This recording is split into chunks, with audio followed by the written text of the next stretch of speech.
शिक्षाप्रद कहानी। कहानी है विद्वान ब्राह्मण और घमंडी योद्धा की। अवंती नामक राज्य में वीरसेन नाम का एक प्रसिद्ध योद्धा रहता था। वीरसेन अत्यंत बलवान था। उसने अनेक युद्ध जीते थे। उसके हाथों में इतनी शक्ति थी कि वह एक ही बार में मोटी लकड़ी तोड़ देता था।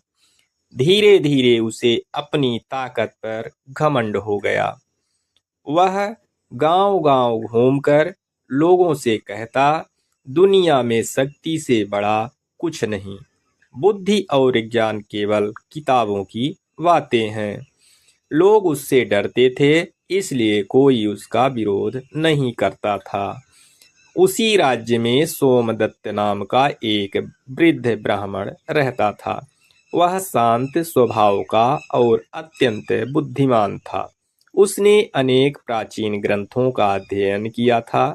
लोग दूर दूर से उससे सलाह लेने आते थे।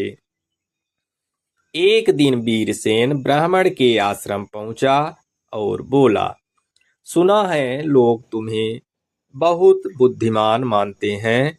यदि बुद्धि इतनी महान है तो मुझे हराकर दिखाओ।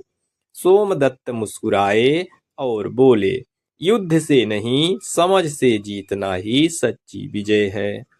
वीरसेन हंस पड़ा, मेरी ताकत के सामने तुम्हारी बुद्धि कुछ नहीं कर सकती। ब्राह्मण ने शांत स्वर में कहा, यदि तुम सचमुच इतने शक्तिशाली हो तो कल प्रातः नदी किनारे आना, वहां तुम्हारी परीक्षा होगी। अगली सुबह पूरा गांव नदी के पास इकट्ठा हो गया। सोमदत्त अपने साथ एक छोटी लकड़ी की नाव लाए।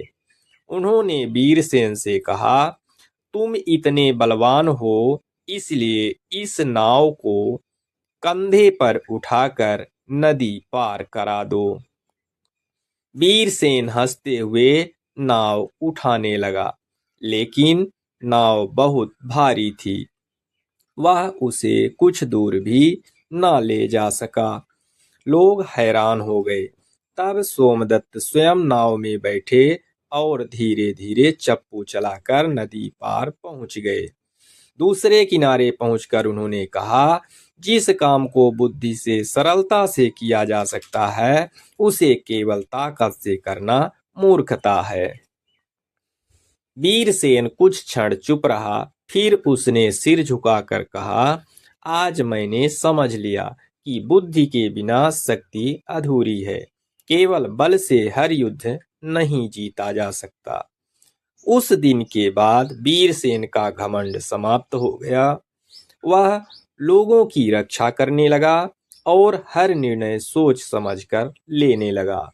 धीरे धीरे पूरे राज्य में यह बात फैल गई कि बुद्धि वह दीपक है जो सबसे बड़ी शक्ति को भी सही दिशा देता है। कहानी से शिक्षा, बुद्धि और धैर्य से बड़ी ताकत को भी हराया जा सकता है। केवल बल नहीं, सही विचार ही सच्ची विजय दिलाते हैं। कहानी आपको कैसी लगी कमेंट कर जरूर बताएं। धन्यवाद।